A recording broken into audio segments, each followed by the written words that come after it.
And good evening, everybody. Welcome to the Board of Selectmen meeting for December 3rd, 2019, on this snowy and cold night. We've got a rousing audience here to discuss a number of budgets. Yeah, that's what I like. Before we get to that part of the agenda, though, I will move to the approval of the minutes. I move that we approve the minutes of the meeting of the Board of Selectmen from November 19th, 2019. Second, any further discussion? All those in favor? Aye. And public comment from the audience on matters not on the agenda? Hearing and seeing none, we will move without further ado to the town clerk. So just so everybody at home knows, we got, for Thanksgiving, the members of the Board of Selectmen got their budget books. Did advisory get the budget books too? Did. So this is the start of our budget season tonight. The Board of Selectmen will hear the budgets first. We don't vote them. They go from here to the advisory committee, who also just hears all the budgets. We'll come back and vote at the end once we have heard requests from all departments, and then work with our advisory committee colleagues to recommend a budget to town meeting. So if you're interested in how the budget gets built, Article 6 in the town meeting warrant, tune in from now on, because we're going to have a full agendas of budgets. Eileen, sorry to take your time. Oh, that's fine. So I'll just give a very quick overview of each of the budgets and turn it over to the department heads. So the town clerk is submitting a budget this year that I'm recommending of salaries at $195,808 with an expense line of $7,866 totaling $203,674. And Eileen McCracken, our town clerk, is here to run you through some of the things that she's doing in her department. Do you want to do the election, too? Oh, sure. Because they kind of run together. Absolutely, yep. So the election salary line is $35,292 with an expense line of $18,345 totaling $53,637. And you'll speak to, I'm sure, the additional request in that budget, Eileen? Yeah. Yep. Okay. All right. Okay. So my town clerk budget has not changed. It stays pretty much the same every year except for salaries. So I don't really have too much to say about that. My election one is the one that's the, you could almost say the problem this year. Because we have 3 elections this year, and we also will be having in the fiscal year, we will be having 2 early voting also. Before the state primary, there will be 1 week of early voting, and then before the general election or the presidential election, there'll be 2 weeks. The reason why they're having the early voting for the state primary is because they're at least they're trying to. Legislation hasn't gone through yet, but they're moving from September 15th to September 1st, the primary. And because that would be a time when a lot of kids would be going back to college, they feel as though they want to do the early voting so that they can do their voting prior to the time that they leave, because they don't want them to miss out.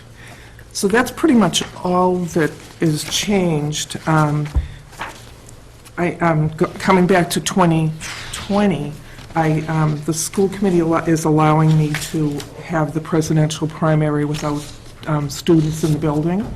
I had gone to their hearing when they were going through their calendar, and they did agree that we could have the school closed. I think it's just the middle school and the high school, but it could be all the schools. I'm not sure whether they're doing that. I'm also asking for $7,000 for extra machines for the early voting. And the reason is because when I had the early voting in the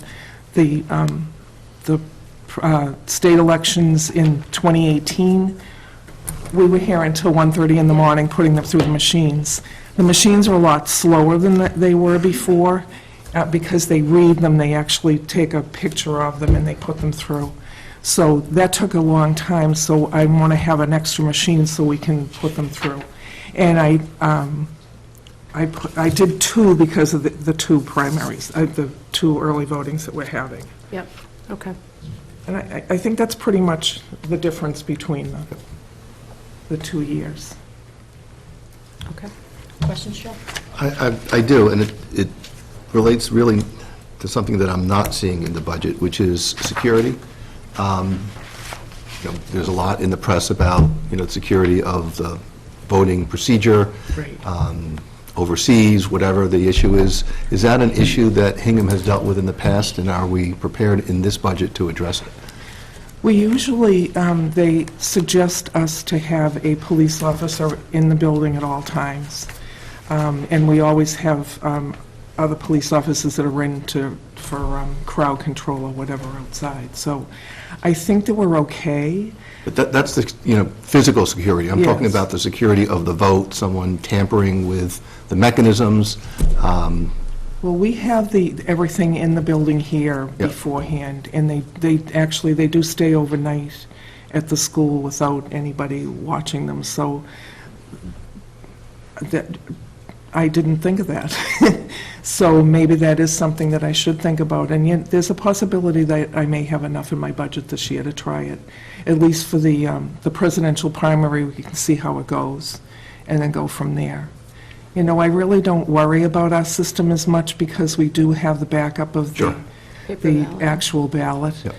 but you never know. Okay. So that's a very good question. Thank you.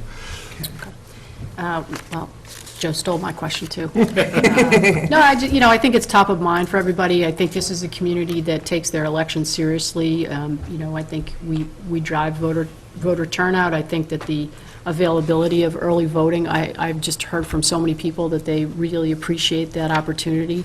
And so, I think we need to do all we can to make sure that the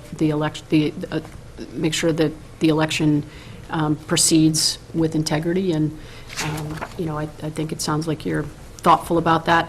So the new machines, are they internet connected, or are they just electronic counters? Like, They're just electronic They're just counters. They're not electronic counters. internet at all. Okay, Yeah. okay. And so in terms of the base of your budget, the personnel that you have in place to handle requests for, dog licenses, marriage licenses, all that sort of stuff, like the office is running Yes, according to plan? Okay, very well. okay. And you have a new employee, right? I do. I have a new assistant, Excellent. Heather Johnson. Okay. I don't, I think, I actually had your budget, you might remember, back when I was very wet behind the ears on the advisory committee, so I sat with you several times. You were very patient with me, reviewing every single license and the historic, nature of those charges, so I don't have any further questions on the budget this evening. Any questions from the public on the town clerk or election budgets? Tom and Michelle? Since they helped build it. Yeah, okay. Okay, Great, thank you. Thank you. thanks, Eileen.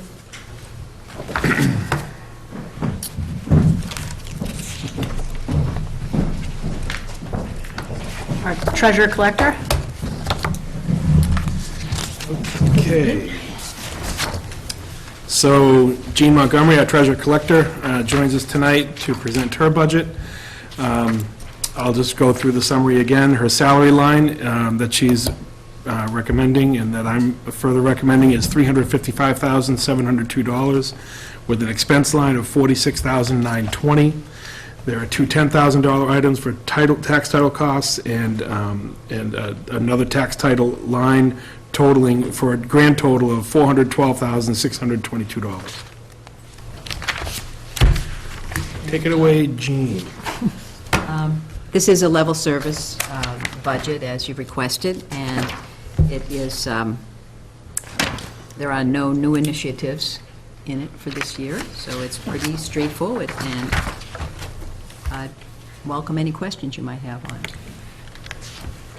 If you prefer, I can just run quickly through the slides we were asked to do, and this was just to kind of give everybody a flavor of a little bit of what your treasurer collector's office is all about.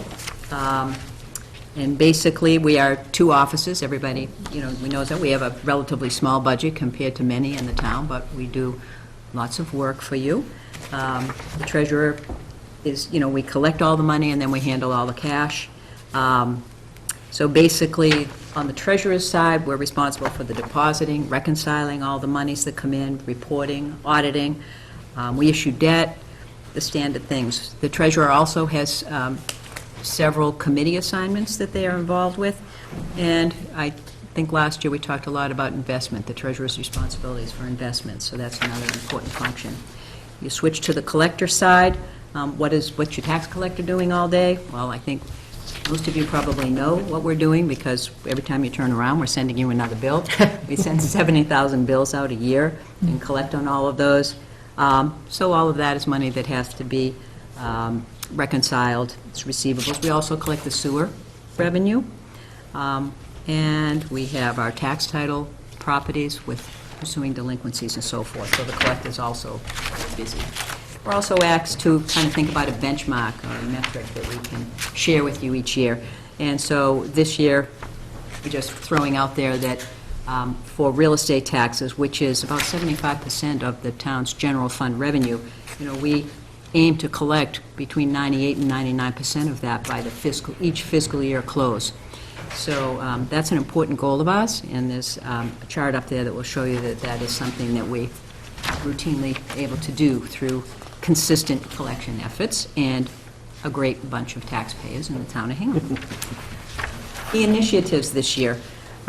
Most of what we do is business as usual, but as everybody is aware, we do have the water company acquisition that everybody is very busy working on, and we have our share of responsibilities with that. So we're trying to focus on what our responsibilities will be. Will we be collecting? One way or another, the water company revenue will be coming into our office, either through the collection side or through the treasury. So that's something that's important that we're looking forward to tackling. As an enterprise fund, though. As an enterprise fund, but it all comes in through your treasurer. Right. Yes. And the last slide is just, the breakdown of our salaries and our major items being postage, obviously, and printing for our real estate tax account. Joe? Again, I'm going to start with something that I did not see in the budget, because I know that there's an online payment service. Are there costs in your budget associated with that? So for the online payment services for tax, we use the Invoice Cloud program, and we have a small cost for that, which is included, I think it's $700 a year for and it's under our printing supplies. So this is a because they rounding all error? do- Yes. Okay. Just for the maintenance of the system. And basically, we do not have a charge for that in dollars and cents in the budget item, because the program we use, the Invoice Cloud people, are also able to provide information to the various tax services. Probably, over a third of, almost 50% of the people have their real estate taxes paid through tax services, and that information is fed out to the different, First American and the other major tax services, and the Invoice Cloud database can be accessed by those. So they have a kind of a side use of all of that. So we get the deal of the Yeah. software. Is there anything we should be looking at to enhance the automation of the office? Nope. Okay. So picking up on the online payment, for residents that want to use the cloud, though, is there a charge? For residents that want to pay a bill online, there's a 40-cent charge. Okay. Or it's a payment processing charge that goes to the Invoice Cloud company. Okay. We do not collect that. My plan with if you use a charge card, it's about 2.95% of whatever bill you're paying. We don't really encourage that, but we offer it. Yeah. We like to have everything available for people. And the way I've always thought about that is, if we ever get to the point where we have over 50% of our taxpayers using the online system, I'll think about adding a line item budget. Then the town may want to cover that. But we're still well below that, so it seems to be more fitting to keep it as a user fee. Okay. People who choose to use it, because we also take your money any other way. through your own online bank system. You can have the check sent to us, you can leave it in the Dropbox, you can come in the office, blah, blah, blah. Right. But when we get up to over 50%, we'll think about, unless, of course, you think it would be a good idea to fund that through the town and rather No, than... I mean, I think that metric is a useful one, but that, you anticipated my question, which is, we're paying for postage and printing. So if we can encourage people to circumvent that step and use an online payment platform that we support, we're paying something, right?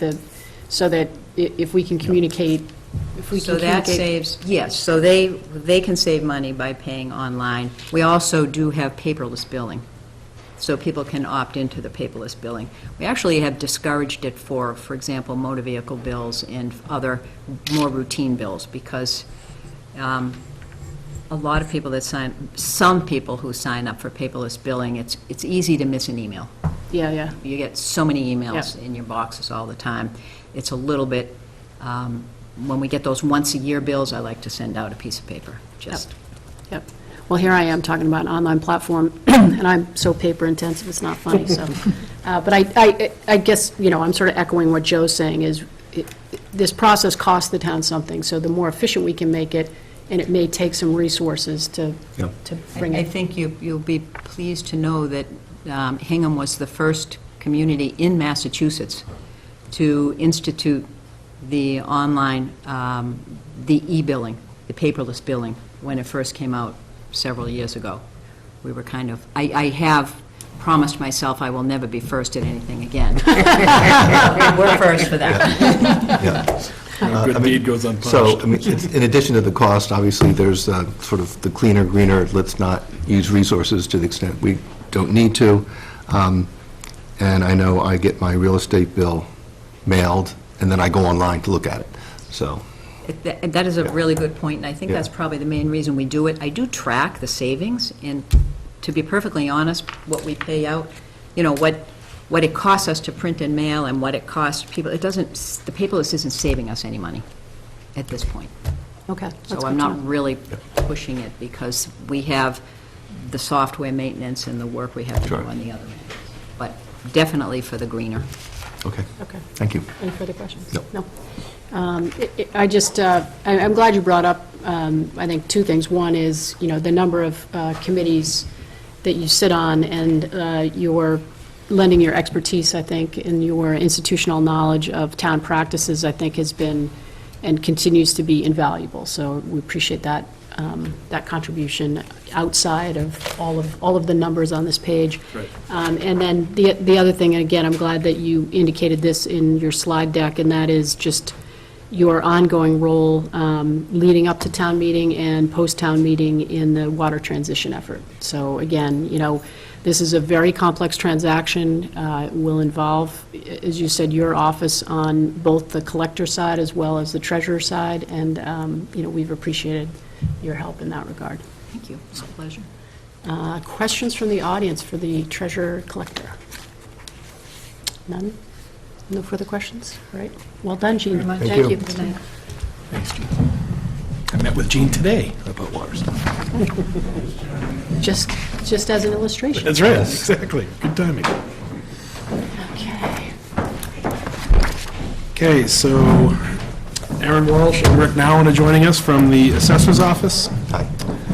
Summary of their proposed budget is they're requesting $273,737 in salary, an $11,513 expense line, with $48,000 revaluation services and $6,000 in mapping service that I believe Rick is going to speak to a little, for a grand total of $339,250. Take it away, Rick. Thank you. Evening. We're working towards my retirement in June of next year. Come on, Rick. Jeez. We're training and bringing Erin along into the mix, whether the budget or dealing with the Department of Revenue or whatever. As Tom mentioned, the budget's the same as last year except with the step increases. Other than that, we're not asking for anything new. But as Tom mentioned, Tom is looking into the possibility of having an in-house GIS mapping person. We believe this would be a plus for our office. If this was approved, then our 6,000 mapping budget would be deleted based on the assumption that the new position could meet the needs of our office. Erin will now go over a few things, and we'll answer any questions for you. Thank you. Just a couple of things that happened over this past year that we just wanted to talk about. One of them was we hired a new part-time data quality inspector. Her name is Carrie Coughlin, and she's fantastic. She lives in town, very enthusiastic, meticulous on what she does. She works 3 days a week, and it's allowed us to have better control of the quality and the frequency of inspections in town.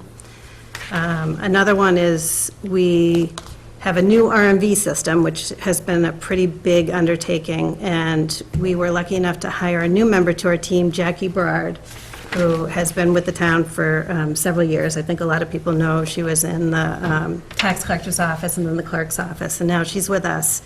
So she's been an unbelievable asset. She just seamlessly stepped in, sort of took over the whole RMV system, and she's our expert now, and she's only been there a few months.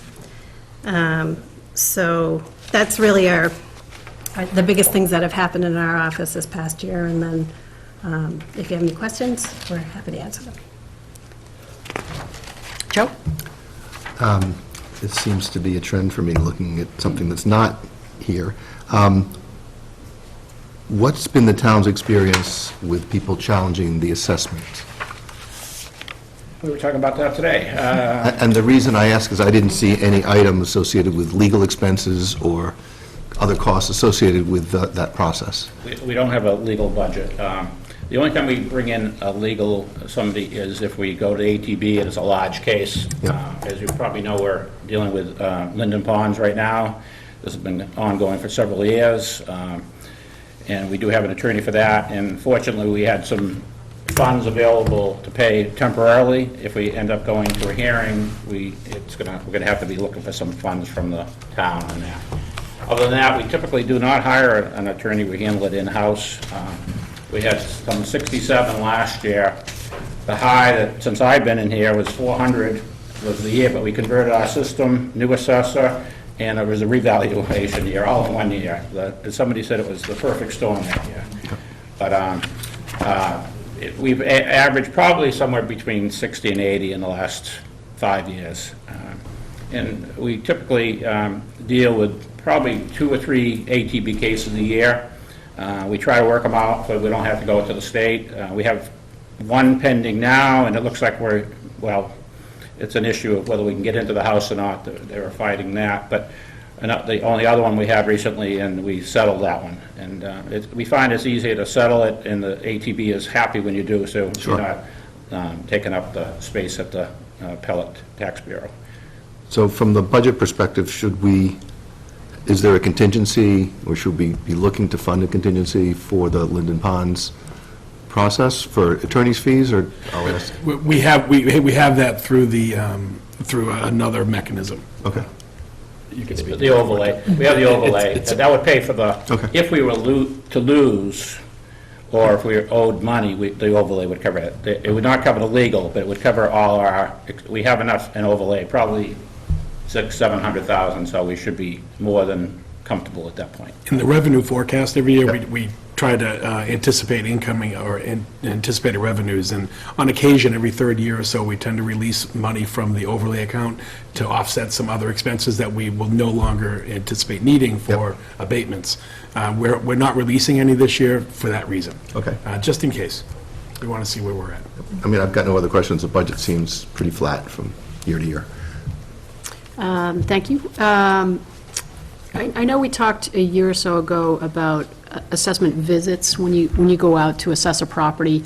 Can you remind me again, do you post on the website that you're going to be in the neighborhood? Do you leave a door hanger? Like, how do people know that you're coming? And We have 3 different types of inspections. We have the, for sales, we inspect sales of the prior year, so we'll be starting to inspect the 19 sales shortly. We inspect for permits, primarily additions, large additions, remodeling. We inspect what the state calls cyclical inspections. We're supposed to look at every property in town at least once every 9 years. So Kerry's been working on primarily cyclicals. We also engage, Vision and some other companies to help with that, too. Okay. So because of they're all over the place, we try to post it if they're in a certain area on the website, but we do not send out mailings or anything ahead of time. We do have door hangers, and we have, if Visions does it or an outside firm does it, they all have identification, they have letters from us, and they have IDs, badges, or whatever. So. And so if someone were to come to the door and I didn't want to let them in right away, I could call your office? That's right. Right, Exactly. and find out Yeah, we do. who they are. We don't, you don't have to let us in. We'd like to get in especially if we haven't been in there in a long time, but certainly you don't have to, and we'd be glad to make an appointment. Okay, okay. I just have heard that concern periodically from people who aren't familiar with the practice, so I think it's helpful to understand it. And then I guess I just wanted to thank you again for your work, and actually Jim Montgomery as well, on the warrant article that was passed last year at town meeting for the senior tax relief, circuit breaker-based tax relief, and we are working on trying to push through that special legislation to get that going. So, that would be another exemption, I would suppose, that would show up on the assessment. So, questions from the public for the assessor's office? Seeing none, nobody else? Okay, thank you. Thank you. Nice job, both of you. Thank you. Still working on changing his mind on that retirement. Yeah, I know, come on. I can't believe he led with that.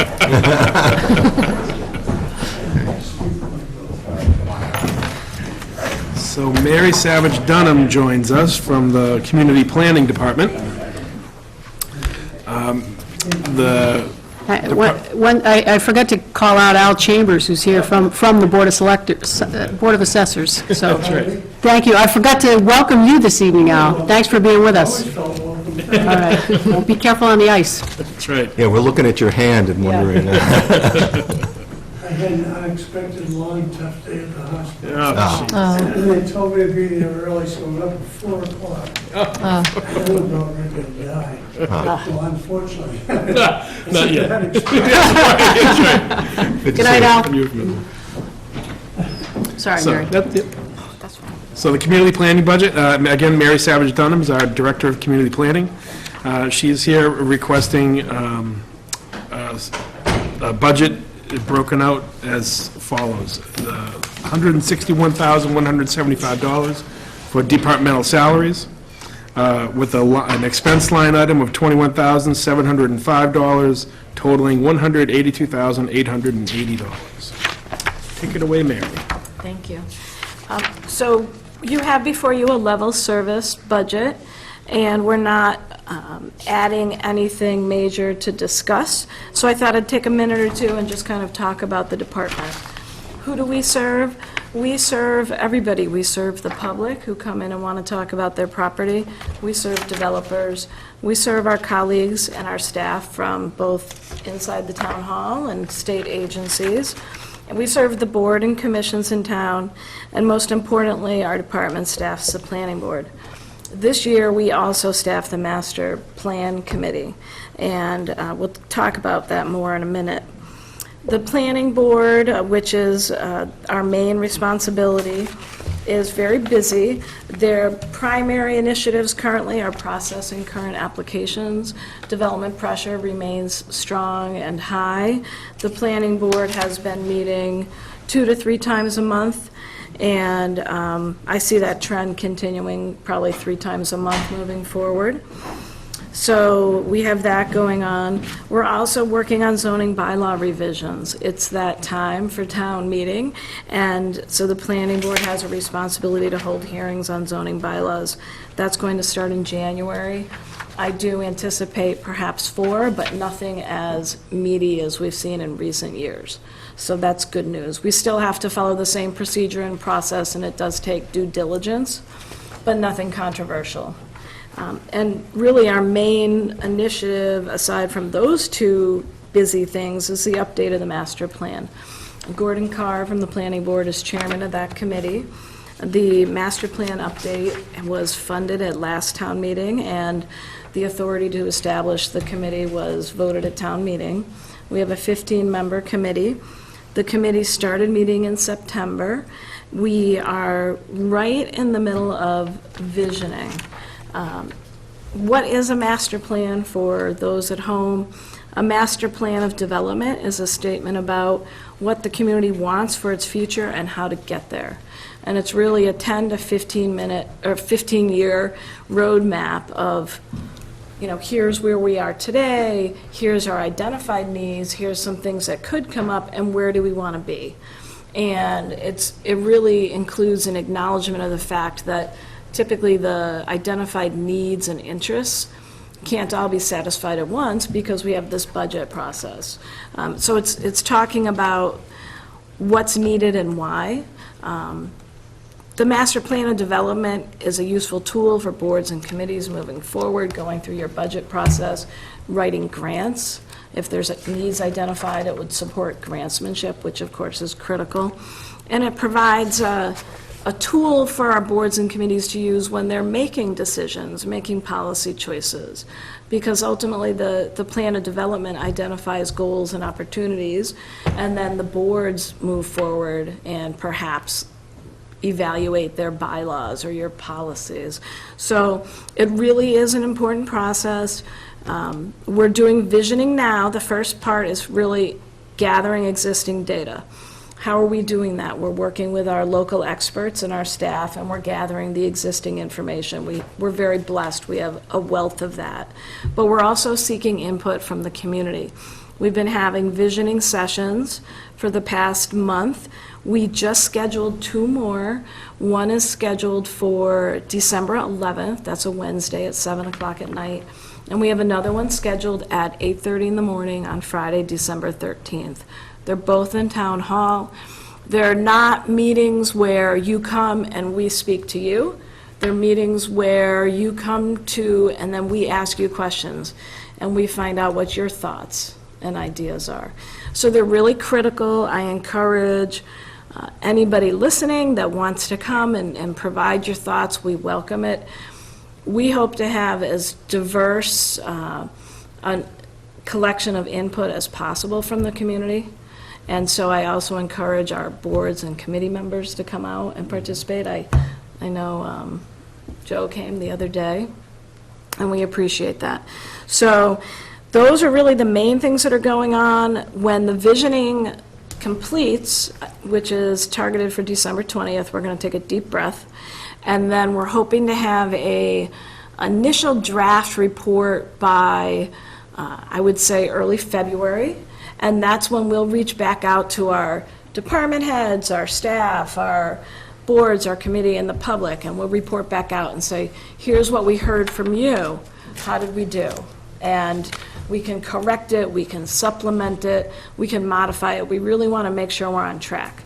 And the master plan committee will then start working through some of the substantive topic areas of the master plan. Our goal is to have a final working draft of the master plan by the end of May.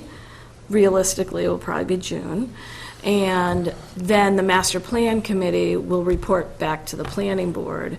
The planning board would be taking that up in September and hopefully adopting it, and then that will help guide some of this important budget process next year, depending on the outcome. Right, yeah, good point. So that's what's keeping us busy in a nutshell. Great. Joe? At the end of our Board of Selectmen's meeting, I'm going to talk more about the visioning. I'm going to really try to stay focused on the budget. Okay. I got a couple questions. I noticed there's an item for advertising services. My assumption is that advertising associated with the planning board is typically paid for by the applicants who are filing, that they don't have to cover the costs of ads? No. So at the zoning board, they do, but not at the planning board?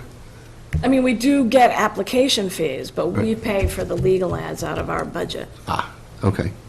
And the consultant services, those are consultants hired for planning board purposes? It's for planning board purposes or sometimes broader town purposes. For example, in the past, we've utilized those monies for peer review or peer input on subdivision reg revisions. We've also used some of that money for GIS consulting work in the past to fill some deficits and gaps. So we also used money last year looking at the MS4 program, working with Randy Sylvester's consultants to see where the planning department might need to modify our regulations. So not strictly planning board Okay. related, it could be planning departmental or town needs. Sure. But it all goes towards planning. So, Tom, if we consolidate the GIS function, is it that likely to reduce the need for GIS here? So this budget item would go down? Yes, there and several other places. Right, too. because we already heard Yeah, from... being assessing, I think there's some money in DPW that would come down. And all of the master plan costs, I assume, are associated in this line item 11,758, and it's not, there's nothing above. That's right. Okay.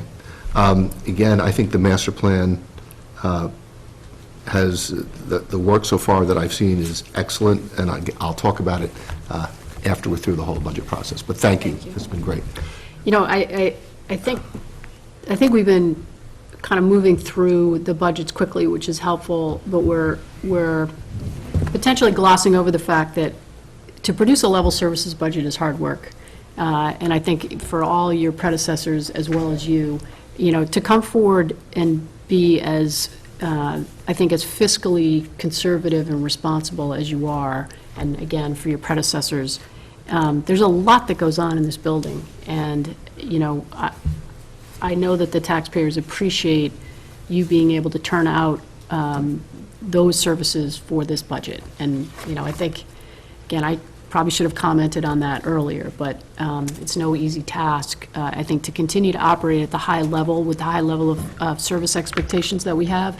And I think the level of sophistication that we have in this town at this budget level. So I appreciate that. I know Joe is going to talk a little bit about the visioning sessions. I will say I'm planning to attend one, and then maybe the one on the 13th as well. I have got to say that anybody I've spoken with has been so grateful for the opportunity to participate. I think that you've run great meetings, and I think have been thoughtful in the use of people's time. I think, you know, again, across the board, people that I've talked to have come away feeling like it was even better than they thought it was going to be. And, you know, I think we've said before, this is a town that invests in their future, that participates fully in their government, and, you know, I think we've all appreciated the people who have come forward to participate in the visioning sessions.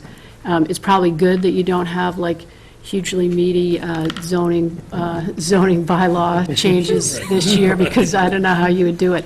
No marijuana this year. Yeah. No marijuana for anything. Bylaws, no marijuana bylaws this year. Sorry. Clarifying the I record. need to be clear. So, questions for the public, community planning? No, okay. Thank you. So much. Thank you. Thanks for being here. Great job. German, you Miss Potts. Mr. German and Ms. Potts.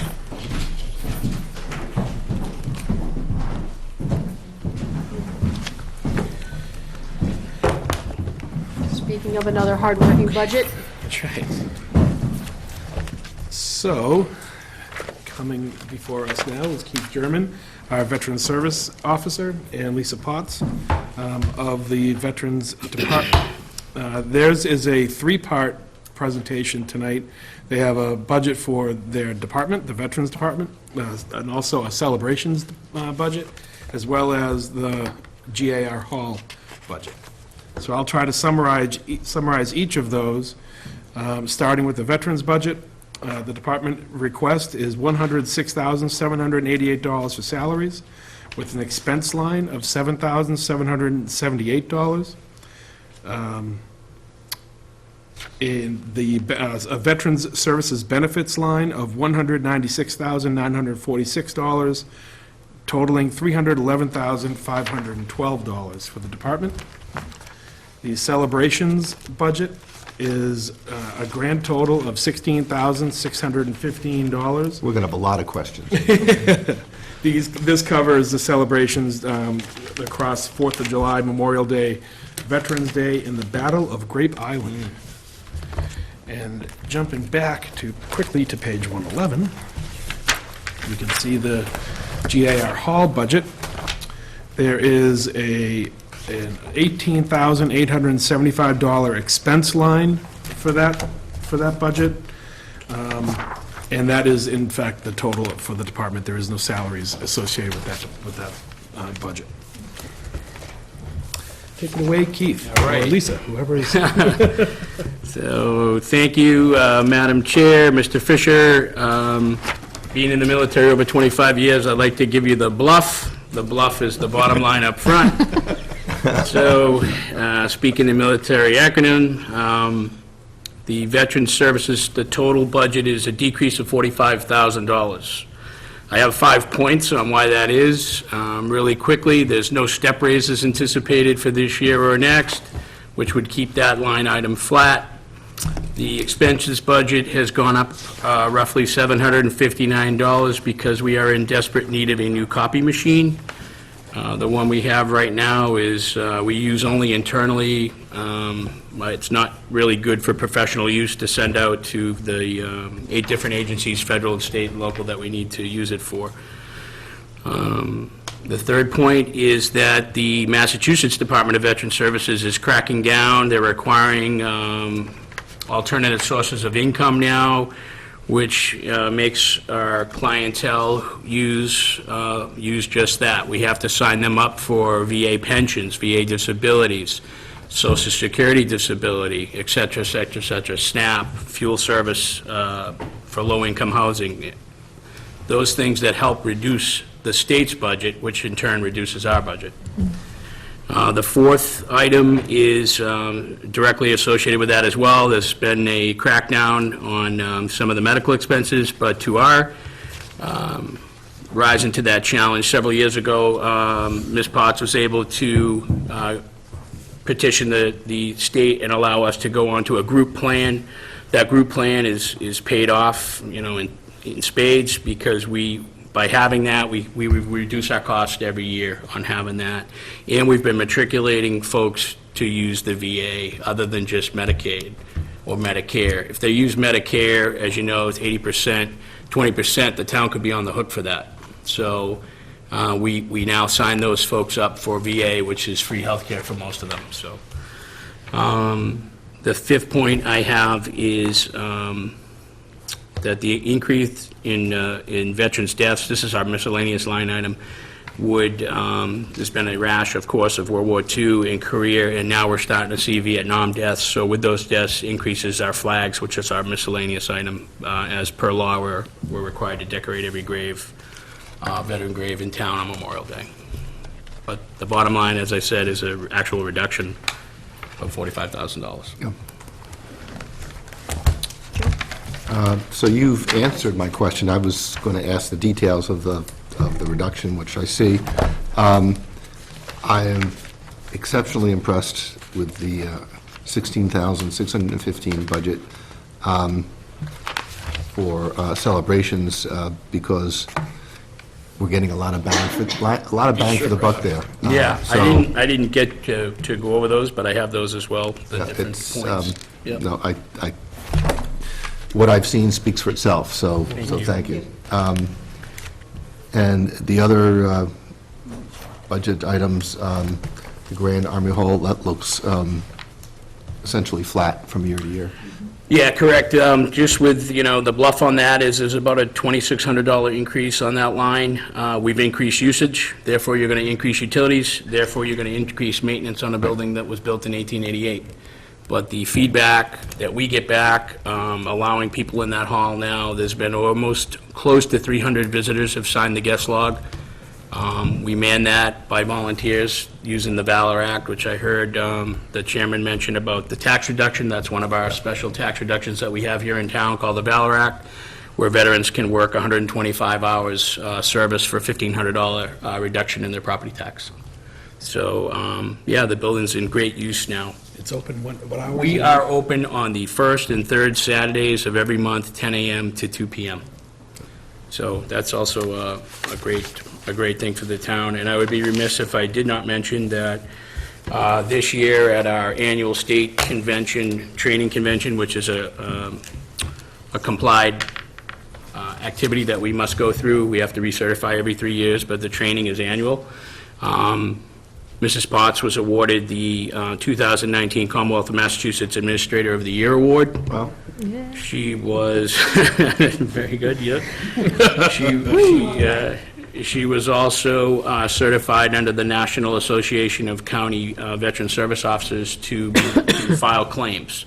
So that's a great thing for us, if and when, sometimes when I'm away, that those things need to be, they can't wait. For instance, we have a case in town that's very time-sensitive, that the person is succumbing to an illness related to his service, and sometimes those things can't wait. So if I was out of town, she has now been certified to process those documents, which is a great thing.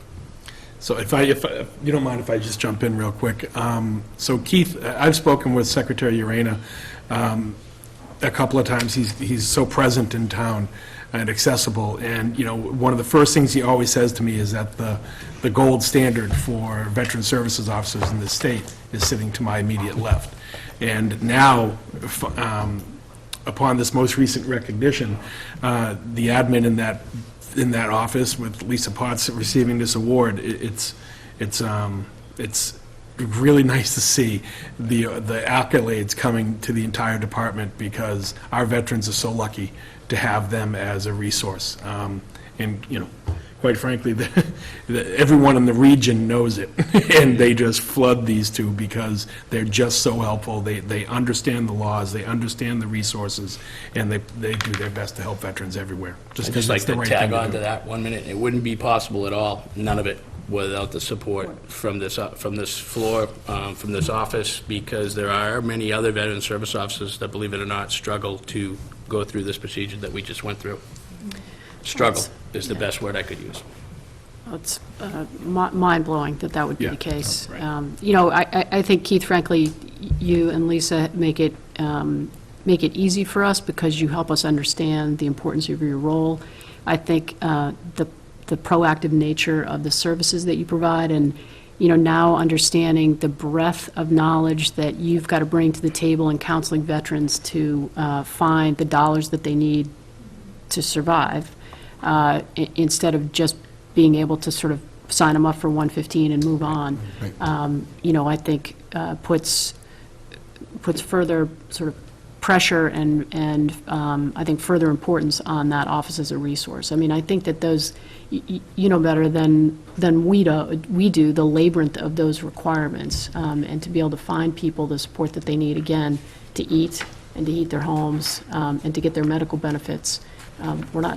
We're not talking about luxury items here. We're talking about subsistence. And, you know, I have to say, like Tom, no matter where you go, you know, you go strolling in. Well, I'm on the Board of Selectmen for the town of Hingham, and they're like, yeah, but where's your veteran service officer? He's really the guy that we want to talk to.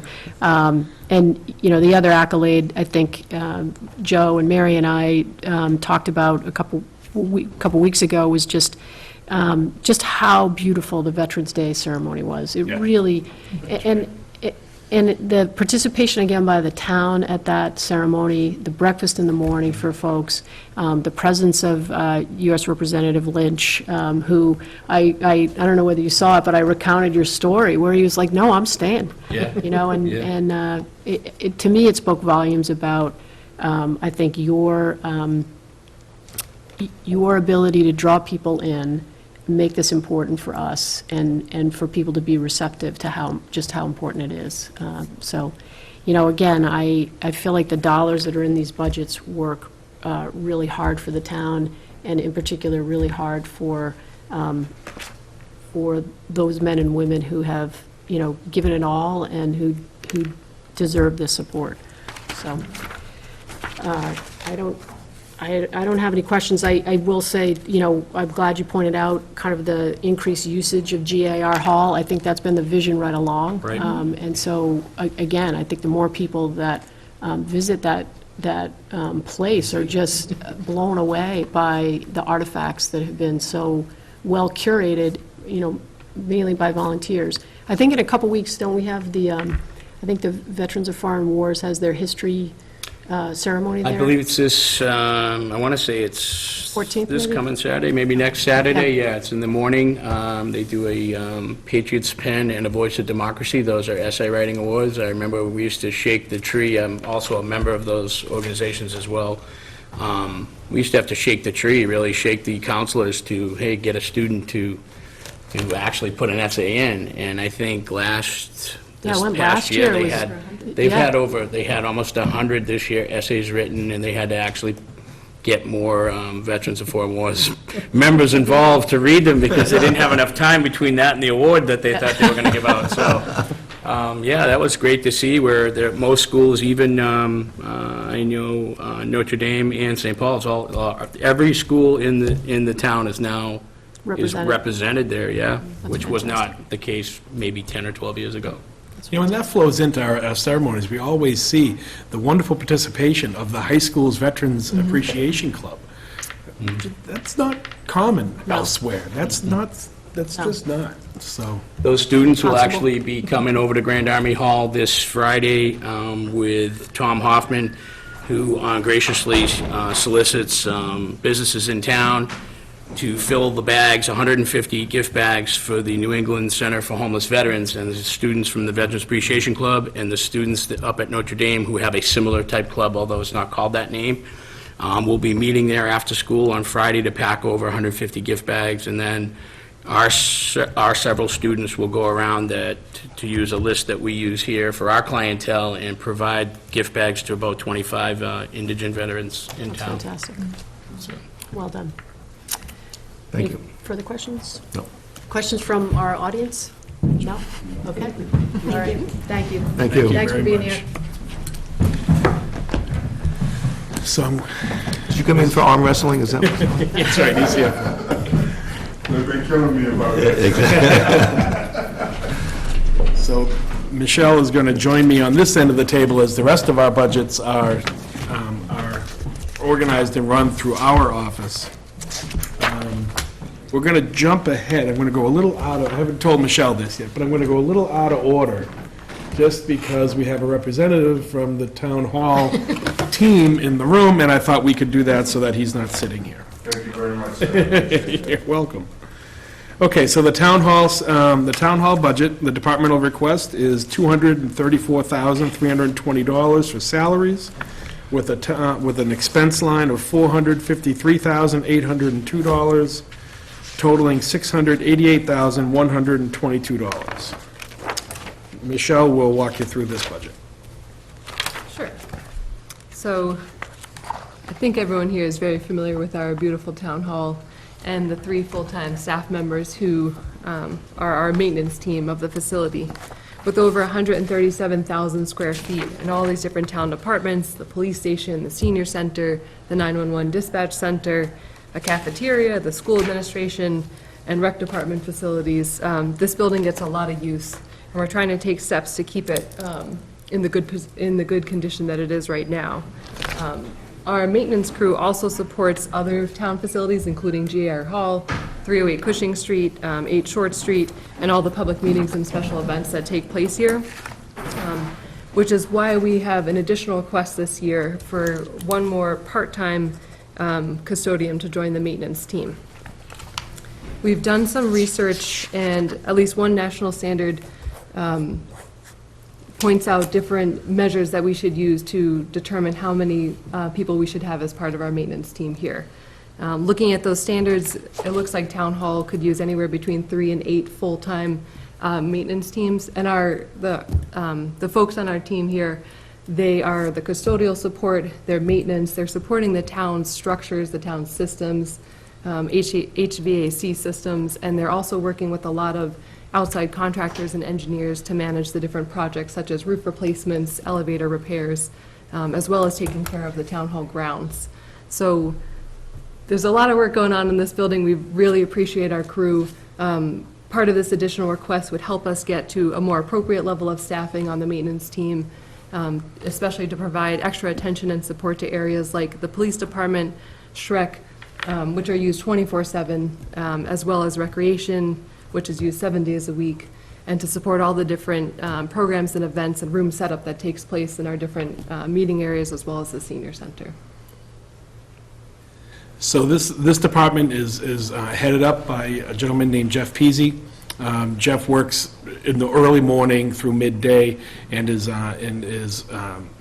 relieved in the afternoon by Ray Hemming. So that Ray's here now. Just if you had questions, I'm not sure what he's able to answer. I'm sure he'd love to answer all of your questions. I'll answer them. If I can. If you're welcome to join us if you want, Ray. Oh, thank you. I'll pay for this later. Somebody's got to, might as well be you. That's right. The budget. Thanks for joining us. The budget hasn't changed too much. It looks a little bit like we've added $25,000 to this budget, but actually, that's a line item for 308 Cushing Street that we've moved from the Selectmen's budget. We had an encumbrance from FY18 that ran out, but we've budgeted $25,000 in FY21 to ensure that we can keep paying the utilities and the upkeep of that facility. Besides that, the line items have not really moved very much. We've level funded a lot of the utilities. Joe? Michelle, if we add an additional person, will that reduce our overtime budget? It may. So we've got $10,000 budgeted there for overtime, and that is to support all of the public meetings and events that happen in this facility. Our maintenance team also supports recreation activities, the usage of the auditorium by Hingham Civic, but those entities pay for that overtime directly. So the $10,000 right now is just because the building use has increased, public participation, all these things here, all the programming has increased over time. So that person may reduce some of the overtime that's needed right now. Yep. And then I see a lot of items have been zeroed out. 11,923, carpeting. Some of those items at the bottom, that's actually the capital budget from previous years, so you won't see, those numbers have not been included yet for FY21, but as we get closer Okay. to the end of the budget process, those will be populated.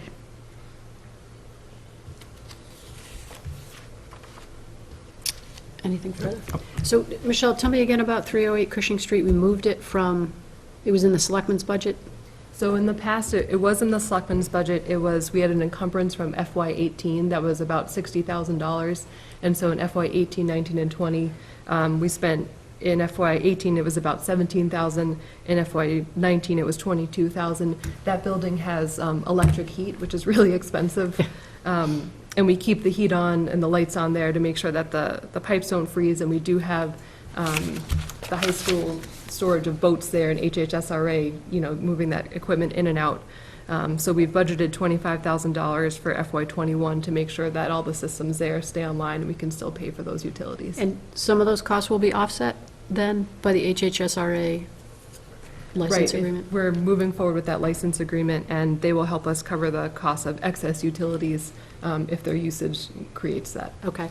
And the, switching over to the custodial services, the Shrek reimbursement, so the piece of there's 20% of the rental income gets allocated to the custodial budget? Is that how it's done? Yes, so Okay. Shrek, 20% of their rent for the year does help pay the salaries of our maintenance team, and then they also help reimburse the town for our utility costs. Okay.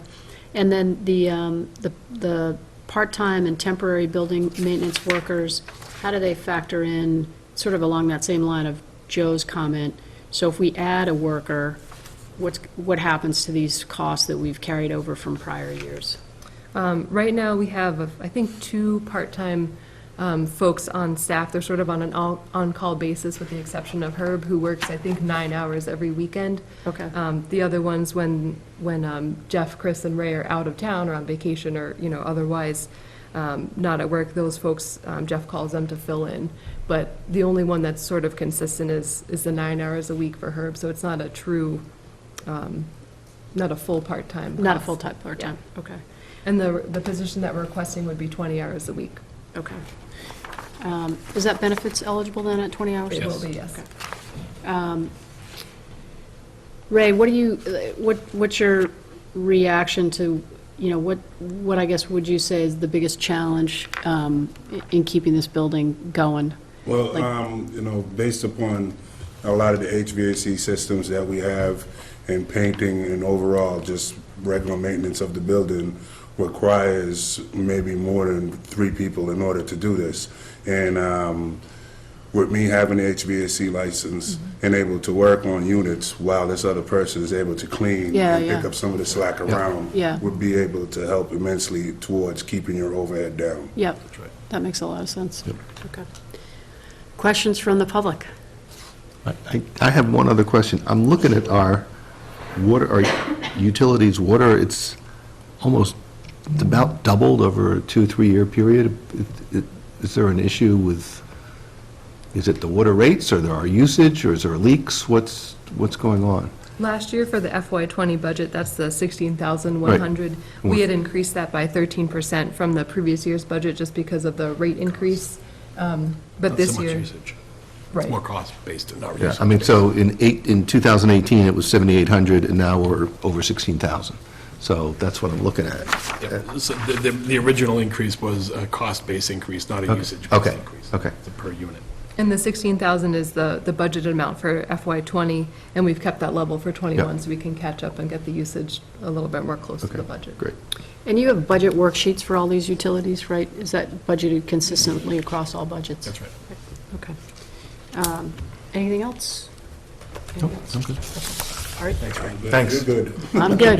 Good. All right. All right. Thanks, man. Thanks for being here. Thanks. Have a good night. You too.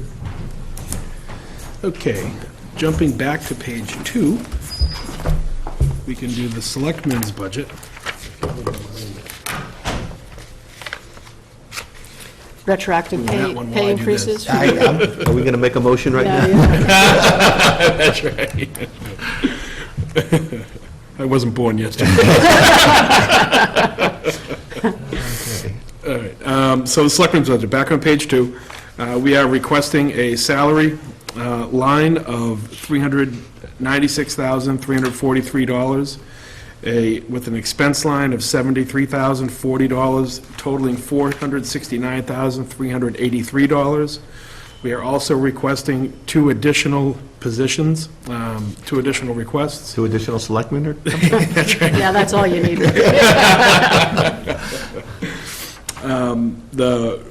A full-time employee anticipated at $78,000, and a part-time employee at $44,735, totaling an additional request, total of $122,735. And I'll walk you through some of those.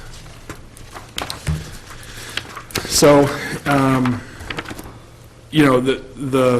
Michelle and I laugh about this. We're constantly in meetings and working with everybody around town, and it's easy to forget when you start looking at the projects and the different things that take all of our time often, that our main job really is the day-to-day operations of the town. It's making sure that the services government is intended to and funded to support the residents with are being properly provided. So that's really the bulk of our job. We have 200 employees that work for the town across 6 unions, some 400 elected officials, across 70 boards and committees. So there's a lot going on in this town on any given moment, never mind day. And it's refreshing and fun, and we also always laugh that I've been here for 4 years, Michelle's been here a couple of years, I don't think I spent 1 minute bored in this community. So it's a fun town to work in, and we're always doing wonderful work. We are a AAA bond-rated community. There's a chart in that presentation that I think really speaks well to our eliteness across the state when it comes to financial management. And, there are 15 total, according to Moody's, there are 15 AAA-rated communities in the state, rated AAA by Moody's.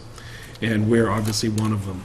And I would dare to say that if you were to look at the triple chart, it would be significantly smaller than that. So we're doing pretty well as a community. There are some key initiatives that I think are important to take note of, and it's the same you've been hearing across the board from several departments. Everybody is working very diligently to ensure a smooth transition of the water company ownership from private to public ownership. We're working with our neighboring communities. We're always working on South Hingham projects and South Hingham Development Plan. We want to make sure that that goes smoothly and appropriately for the community.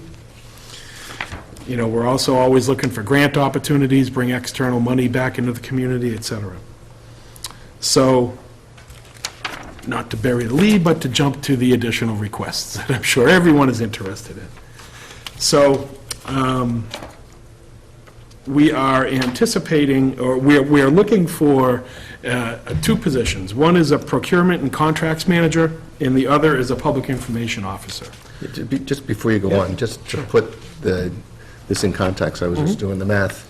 So over 91% of the communities in Massachusetts are not rated AAA. By Moody's. By Moody's. So this is a real Absolutely. testament to the town. Yep, that's right. So we're looking for a procurement and contracts manager. That would be a full-time position, is the proposal. I'll go into what they'll do, and then the public information officer we're anticipating easing our way into that process and hiring a part-time person there. So the procurement and contracts manager, what we're trying to do is to centralize all of the procurement and contracts that are managed across the town, across several different departments, often, quite frankly, by department heads who are trying to do other jobs, as we see during these presentations. The case in point on that is, you know, Michelle will do a lot of the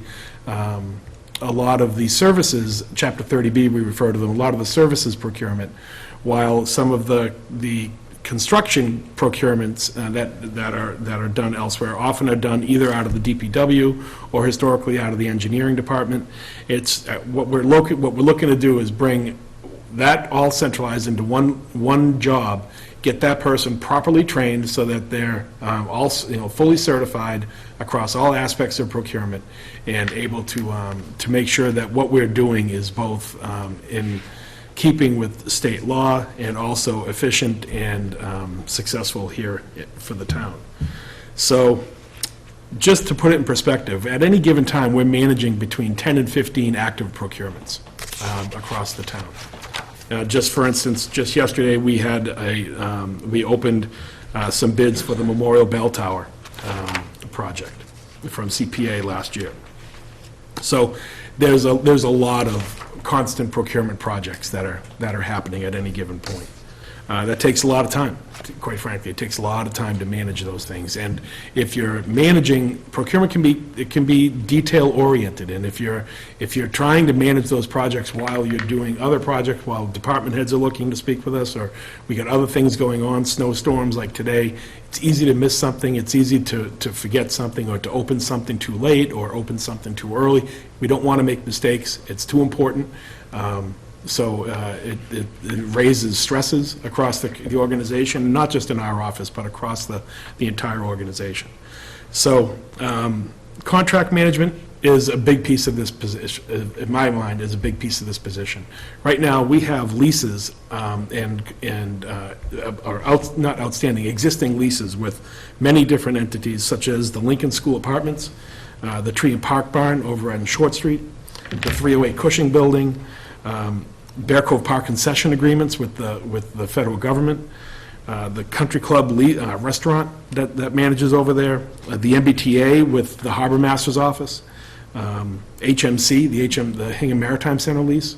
These are all processes that right now are managed out of our office by Michelle or I, in conjunction with our legal team. Legal counsel, Yeah. So what we're hoping is that with a professional in this field doing that work as a dedicated role, it will both alleviate that responsibility from myself and Michelle, but also we're hoping it will, and I can't quantify this because I don't want to quantify a hope, but we're hoping that it would actually reduce some of the burden on the legal budget. So I throw that out there. I didn't even attempt to quantify that anywhere in there, even in my earlier narrative, just because I don't want to be too pie in the sky, but I do believe that will actually realize. So, and then there's the contracts. In working with Selectman Fisher recently, we've standardized a contracting process that, in large part, Michelle did this with John Coughlin, our general counsel. We think that process is in pretty good shape right now. It's really far more robust than it had ever been. It covers a lot of issues that, frankly, our contract should have been covering for years and now are. But we're going to have, by filling this position, we're going to have, again, a professional on board that's going to really be able to understand all aspects of modernizing contract language and making sure that we don't fall behind again. So, that said, there will be other items I think that this person would be able to help with, things like perhaps identifying new grant opportunities when appropriate. We would make sure that they are MCPPO certified through the State Inspector General's office for all aspects of procurement, not just the 30B, the services, but also 149 and 3039M and all the other statutes that are related to procurement. So that's the procurement and contracts manager. Oh, and one other thing I wanted to point out, I had been asked for comparables for our communities, our 19 communities, just to get a sense of what others are doing. And I did it for both of these positions. For this position, we have 11 of the 19 comp towns have the position. 7 of those are full-time, 2 are unknown. We reported that they had them, but they didn't tell us if it was a full or part-time position, and 2 are part-time, are filled with a part-time position.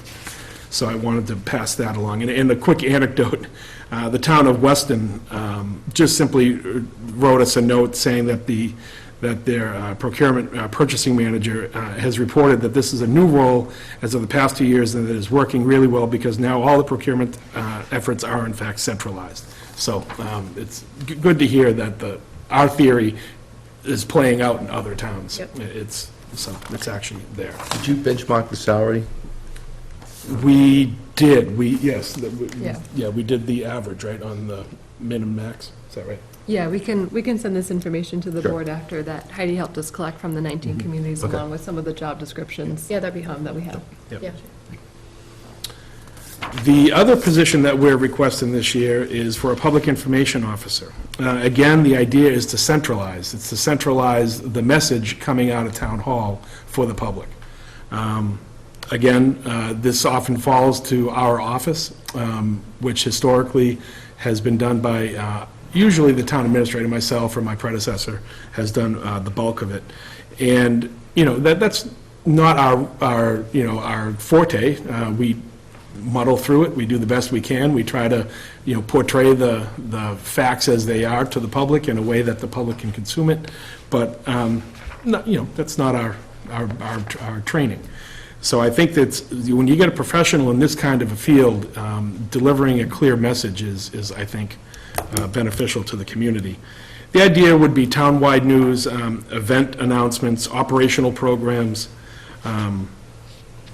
that type of thing. I'm anticipating that it would be the liaison to the press corps, whether if there's something happening in town, whether it's the news channels or newspapers, radio stations, that type of thing. We can get a consistent message out. Now, there will be times, obviously, that I need to be on in front of the cameras or on radio, as the three of you often do. But for the regular messaging, I just think it would be beneficial to look at this as an option. One other piece that and by the way, the PIO plan is also that they would take over management of a social media program. So right now, that's done through a staff member in our IT department. Again, not a formal training there. It's simply a cut and paste and drop into the different social media platforms that we participate in. However, I think that if we can centralize this and somebody with a formal training in that, we might be able to get a cleaner, more professional message out to the public. And then the last piece of it is, I spoke with Eileen McCracken, who's designated formally as our public access, or public records access officer. I think the intent would maybe be to make this person that, so that there's, again, a consistent point of contact for people from the public, in the news agencies or wherever, to get all of their public records requests fulfilled. Now, obviously, the requests themselves still have to be filled by the different departments that the data is being requested from, but the point of contact is centralized, and I think that that would help. It's attempted to be done right now through Eileen's office, but, you know, as we saw tonight, she's busy being the town clerk. So the more we double up and add on all of these extra duties onto the town department heads, it's, you know, often seen as value, but it really, what it does is it waters down their ability to do their core jobs, I think. So we just got to be cognizant of those things. Now, that said, we also did our comp town comparables on this one. Of the 19 towns that we compare ourselves with, 12 do not have a public information officer. 4 towns didn't respond, we're still waiting for those. And 3 have full-time PIOs, and those towns were Concord, Lexington, and Wellesley. So those are the 2 additional requests. Obviously, we're here to answer Comment on the public information officer. At the visioning session that I went to for the master plan, one of the comments that came out in my group was better communication from the town as to what's going on, where resources are available. So this really plays right into what I heard at the visioning session. Great.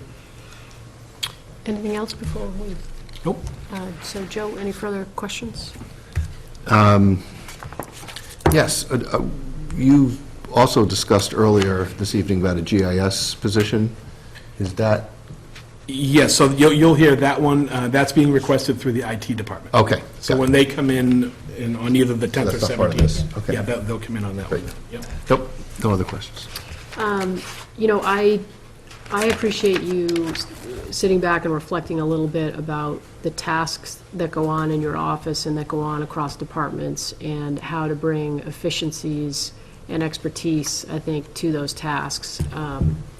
You know, while I'm not a fan of big government, I think that, you know, my observation over these last couple of years is that the Board of Selectmen's office in particular is really stretched to the limit, where it begins to, I think, interfere with our ability to provide, as you suggest, our kind of core mission.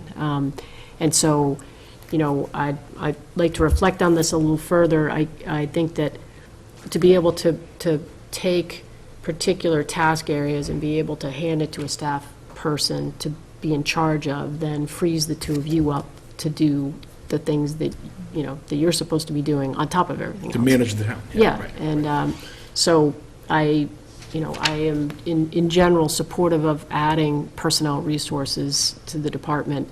You know, and notwithstanding Joe's comment about getting the word out, I need to reflect a little further on the PIO piece of this, because I'm just, in my own head, kind of wondering what else are we doing in that office, and you know, and what makes sense in terms of additional staff resources. That's right. But I think it's overdue. Great. Okay. Can jump ahead to page 58 for the legal budget. So this is always a fun one. The legal budget we're requesting this year is $257,000. That is with one additional request of $25,000. This is in keeping with the attempt to correct what we refer to as a structural deficit in this budget. We are regularly, as you can see on page 59 at the bottom, we are regularly underfunding this to a significant degree. Last year, we successfully added $25,000 to the budget for the first time in several years. That helps, of course, absolutely. I think the intent is to try to do that for a number of years, to try to bring it into the realm of an expected, or at least a reasonable expectation of what the actual cost in that department will be. I was discussing this with Michelle. Now, while in recent years the actuals have been a little bit higher, but if you go back to as recently as FY16, it was $330,000 or so. We're at 257 now. We add this 25, we're at 282. We can start to get a sense of, I don't know that we need to build this to, a $500,000 budget eventually, but I do think that there is still that structural deficit that I'm not sure we're ever going to realize a $257,000 budget for legal here in 2019. That's just not the world we live in anymore. But I think a couple of more times at that $25,000 increment, I think we would start to get into the realm of a reasonable budget. So for that reason, that's why I'm recommending the additional request of $25,000. Just to refresh everybody's memory, we have four main categories of counsel. We have our general counsel, represented by Bogle, DeSantis, and Coughlin, in the person of John Coughlin. We have our real estate counsel from Dane Torpy in Boston, and that is represented in the person of Susan Murphy. Our labor counsel from Feely and Brown, represented by Kevin Feely, and our litigation counsel, again from Bogle, DeSantis, and Coughlin, in the person of Kerry Ryan. Any questions on the legal budget? Do you see a strategy for managing this budget down, for either decreasing reliance on council or managing them better? Yeah, it's a great question, and that's, yes is the answer, but I don't know what can be done to the extent it would need to make this existing budget reasonable. The way we're planning to do that is through initiatives like with the procurement and contracts person. We're attempting to lessen our reliance on legal staff or outside legal help for things like contract review. If we had a professional in-house, we could lower that cost. Yep, so there are initiatives like that Michelle and I are baked into this year's budget to try to do exactly that. I mean, my experience with the council is that they are excellent, and they contribute significantly to the welfare of this town. So I'm not asking because I'm not happy with the performance, but to the extent we keep budgets down, that's the way to go. One of the things we've also tried to do is schedule regular monthly office hours now, not just with general counsel, but also with labor counsel, so that department heads can kind of proactively seek their guidance. But as you guys know, a lot of what we need our counsel for comes to us externally, and the town only has so much control over things like lawsuits and of that nature. Yeah, but with the attempt at bringing them in for monthly office hours for a few hours a month, 4 hours or so a month, the idea is controlling the long-term costs. And like Michelle says, being proactive instead of reactive is often far cheaper. No, I think it's helpful, I would find it also helpful as the lawyer to get to know the players and to get to know the workings of the department, so that when you are providing services, you're sort of better, you shortcut a lot of that stuff. Good point. I shared Joe's concern, it was several years ago that I think in working with the advisory committee, we put in place really the centralization of requests for legal services. So, believe it or not, back in the day, anybody could pick up the phone and call legal counsel. So now those requests have got to come through the Board of Selectmen's office. There's a regular review of the bills, reviewed by project. Again, once the spigot was turned on with certain departments, it was left to the discretion of the department to manage. So I do think we've made some improvements. I also feel like you can point to, and we all would know in some of these prior fiscal years what the big bump point was, like to Michelle's point. You think you're going along great, and then all of a sudden, something happens that, again, is not necessarily within our control. I concur with Joe. I think that, my experience with all four of the folks that work for this town are that they're hardworking. They bill in a very lean fashion, and we're getting great expertise in each one of those areas. And as the level of, regulation and sophistication, only grows for municipal operations, we'd be operating blind without that kind of expertise, but it is a significant expense, and it does trouble me to chip away. I understand why we're doing it, because if you just looked at this in the abstract, you'd say, Right. it doesn't begin to touch it. But I think this year we've got maybe a two-pronged argument. One is that we are, as we said we would, making an additional request for funding to the bottom line and potentially bringing in staff expertise that in the following fiscal year may have some impact on that bottom line. But, yeah. Any further questions? Questions from the public? Okay. All right, that's legal. Michelle will now take us on page 61.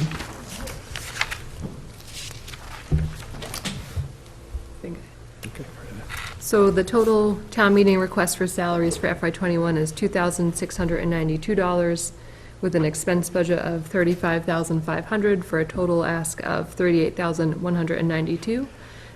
Last year was my first town meeting, which was quite an interesting town meeting to be my first at. You'll see that the expenses. They're all like that. So we spent quite a bit more on last year's two-night, 2,000 person town meeting. This year's could be just as large, depending on what ends up going on the warrant. But for FY '21, we're doing a slight increase in our equipment and rental and leasing line, because we'd like to explore adding things like assisted listening devices. A gentleman who lives in town recently came in to talk to me and raise awareness about folks with hearing impairment, visual impairment, different disabilities, and I want to make sure that for something as important as town meeting, like anything else, that people can participate to the full extent possible. So we've also level funded the town warrant line here. We printed a bit more last year, but we'd like to explore large print warrants and other things like that to make town meeting more accessible to folks.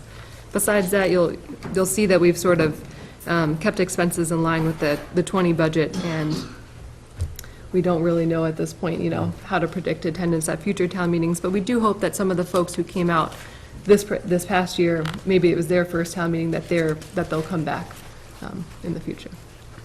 Excellent. Joe? I thought the moderator paid for this out of I didn't realize the budget. Mike, I didn't tell him.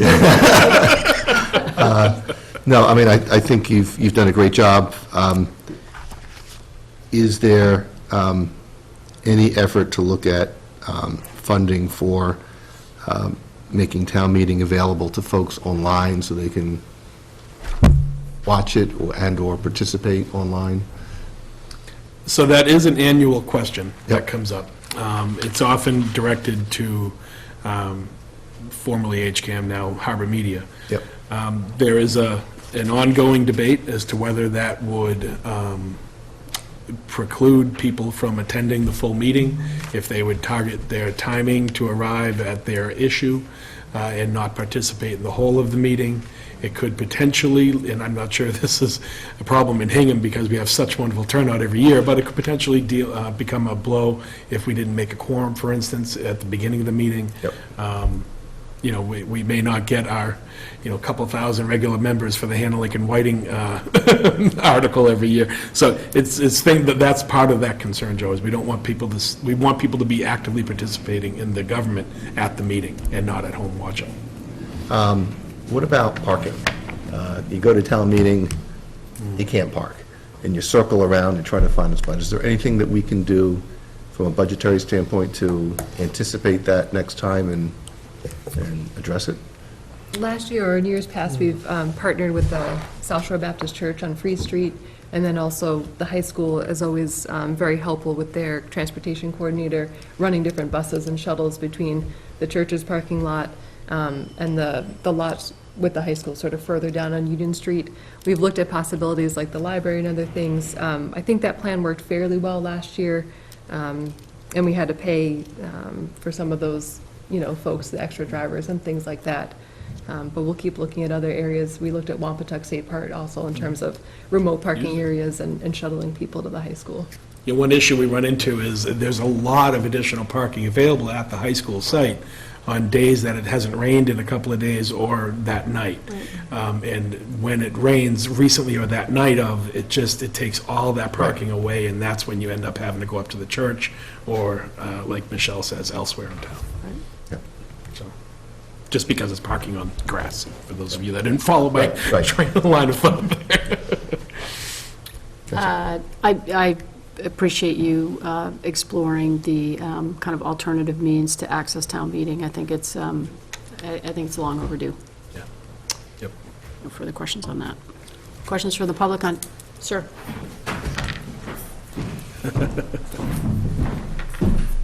Keith German, 104 Kilby Street. As an employee of the town, I thought it was very helpful last year as well. We parked here, anticipating a huge turnout for the Aquarian line item.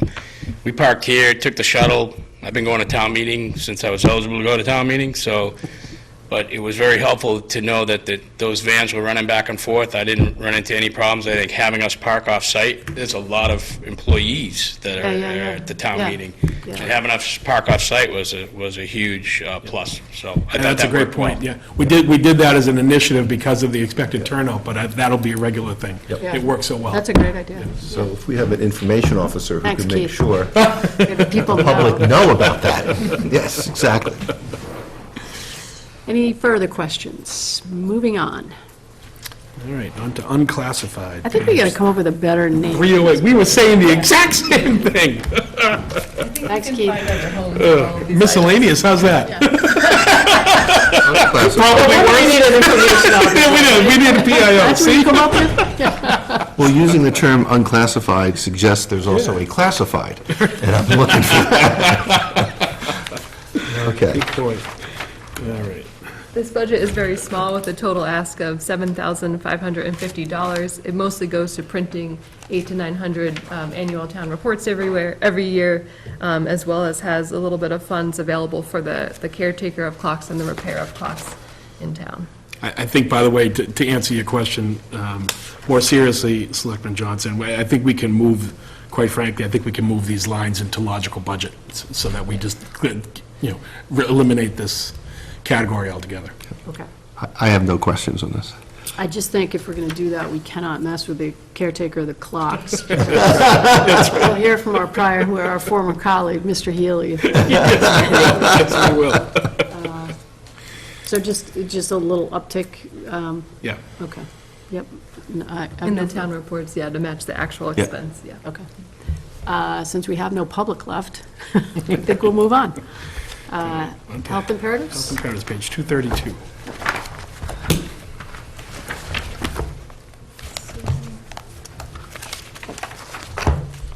So both health imperatives and the South Shore Women's Resource Center provide support and services to folks who have survived sexual assault and violence in town. Every year, they're both nonprofit-based organizations and provide these services to Hingham residents. Their asks are relatively small. The budgets are $2,700 for health imperatives and $3,700 to support the South Shore Women's Resource Center. And the amounts are intended to offset the costs if the town was providing that service directly itself as well. So, Joe? So for the health imperatives, the budget's $2,700. Who receives that money? the Health Imperatives Organization. So is that I'm not familiar with that. Is that a? It's a Nonprofit. It's a nonprofit in Okay, town. Yeah. okay. Well, not in town, they're regional, but yeah. That's all I got. Okay. I had these budgets when I was on advisory committee, and, I think it's a small contribution for a very important service that needs to be accessible, so no further questions on that one. So that covers South Shore Women's Resource Center as well, right? Yep. So we would move to Bear Cove Park. So Bear Cove Park and the trustees of the Bathing Beach, I spoke with the chairs of both of those committees and told them that I'd be happy to present their one-slide presentations. So that is why Mr. Matthews and Mr., who's the Peralt? chair? I'm sorry? Alan? Yeah, Alan Peralt, yes, sorry, Alan. The chair of the Bathing Beach trustees is not here. I've suggested they didn't need to be. So the Bear Cove Park Committee obviously does a lot of wonderful work. They have a very large piece of land to manage. Yep. Probably the most significant thing that's happened over there recently is the Army Corps has been in and out of that park for the last year or so, doing site investigations for unexploded ordnance. The good news is they found none. So they did water-based exploration, they did land-based exploration.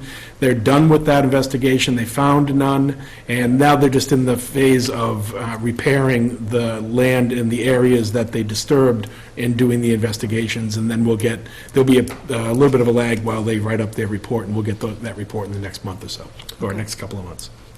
And the other thing I'd report out is the leashing program is still working well down there with the odd and even days. So, anyway. Joe? What is R&M other equipment?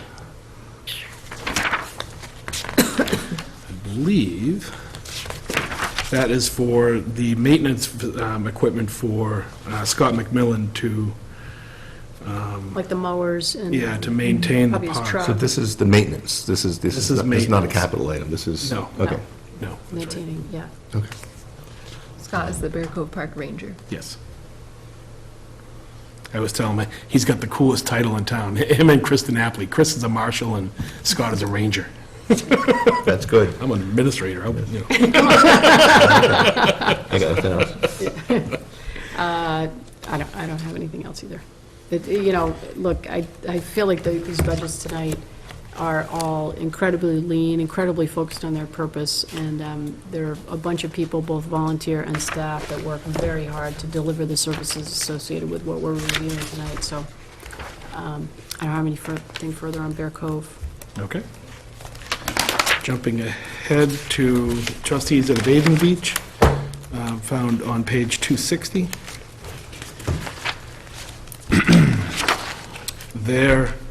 The trustees of the Bathing Beach, their salary line is requested at $24,077. They have requested an expense line of $2,408, but I draw your attention to the first line, item 5202, R&M grounds, is listed at $350. That's in error. That should be a $6,000 line item, as it was last year. When it was being put together, it was, they had pulled the to-date expense and dropped it in as a level fund. So I've spoken with Sue Nickerson. We'll correct that page and the subsequent pages that are affected by it, and we'll send it out to everybody, all the AdCom members as well as you. So this is really a $32,000 That's budget. right, exactly. And part of the reason for the increase in the salaries, those are for lifeguards. They're anticipating with the bathhouse coming online that maybe they could stay open a few extra weekends, after Labor Day. So they're looking for some additional hours to cover that time. Yep, makes sense. Which would be great, we want that area to be used, so... And I would point out that Mr. Peralt, the chair of this committee, has been a huge asset in the process of, completing and building the bathhouse and the work that went into that. Alan he did that for a living, does that for a living, and he brought those talents to bear on behalf of the town. Like every other volunteer in this town, it's Yep. amazing to me. Yep. But it was very very important work he did. I have no other questions on this. Okay, I have no questions. Okay. That's it for tonight. Budgets, okay. Great work. The budget book is great. I like the way you've collated the slides and the budgets this year. I feel like, it just makes it easier to review. This is a Really heavy, definitely heavy reading. but thank you. Appointments. I think we have one on our list for this evening. We do. So, bear with me one second here.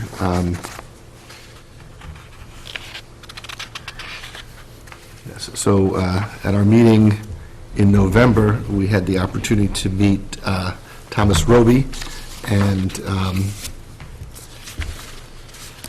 I think we were very impressed with him, did not make an appointment that evening. but I've spoken with him and have confirmed his interest in serving on the Conservation Commission. I think he would be excellent for that. So I would like to make a motion to appoint Thomas Roby to the Conservation Commission to fill an unexpired term ending June 30th, 2020. Second, and I will have a little further discussion because I concur. I thought he interviewed well. I think he brings an important skill set to the table for the Conservation Commission, and I enjoyed meeting him, and I appreciated his willingness to take on Absolutely. other tasks for the town. Any further discussion on the motion to appoint Thomas Roby to the Conservation Commission? Seeing none. All those in favor? Aye. Great. Town Administrator and Assistant Town Administrator reports. Or are you talked out already? That's right. Nothing to report tonight, thank you. Nothing, thank you. Joe? So I did want to bring up the visioning sessions and the Master Plan Committee. I did go to one of their visioning sessions. I don't think it was last week, I think it was the week before.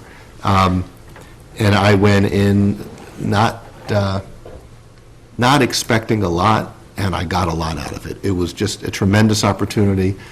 It was managed exceptionally well. It's an opportunity for residents of the town really to express their views, both positive and negative, about the town, and suggestions.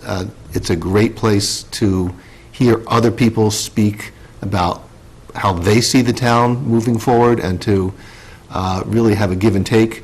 I would encourage everyone to attend if you have not yet attended.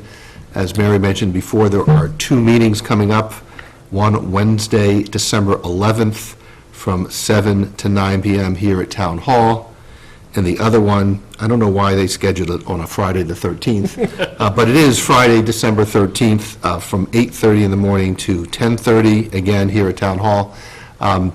It's an exceptional opportunity for each person to have a direct influence on the direction of this town, so I would strongly encourage folks to attend. I heartily concur. One question I do have is the budget book available online, or will it be available online? It is not It's not right now, currently, but- but we could do that. Okay. Sure. Have we done, I thought we've put the We budgets may up have in the done it past. last year, yeah. Okay. Yeah. I'd like to, if we do it, I'll talk to Sharon tomorrow, but I'd like to include the PowerPoints. That's what I was going to say. I was Pages. going I to think say, that like, helps. at the very least, I think the PowerPoints are a great illustration of what every department does and how they're spending the money. It's a big scan job, but we can get that done. Okay. And by we, I mean Sharon and Heidi. He's smiling. They don't let me near the machine like Are you that. striking that from the minutes, Heidi? Okay. Well, I feel like it becomes more accessible to people Yeah. who want to participate no, in it's the a good idea. process. Yep. And, again, a shout out to Randy Sylvester and his crew, and the fire chief and the police chief. I mean, it takes a village to get through these storms. There's a lot of planning, including the schools and town hall. There are a lot of people on the road, and there are a lot of people out there taking care of us, Hingham Light Plant. So, again, I think we're just very fortunate to be in this community where we've got so many people who are looking out for us, and, I think we came through the storm very well. And I can't believe we're starting off this early in December, but I'm not going to worry about the snow and ice budget just yet. But all kidding aside, really, really appreciate the efforts. This was a tricky storm with the timing, so, to get the roads cleared so that people could, if they could, commute safely to work. I thought, I think you listen to war stories from other people commuting in from other towns, and I try not to act too smug, but a little smugness is all right. Any further discussion from anybody? Otherwise, I'll entertain a motion to adjourn. I move that we adjourn. Second, all those in favor? Aye. Good night, everybody.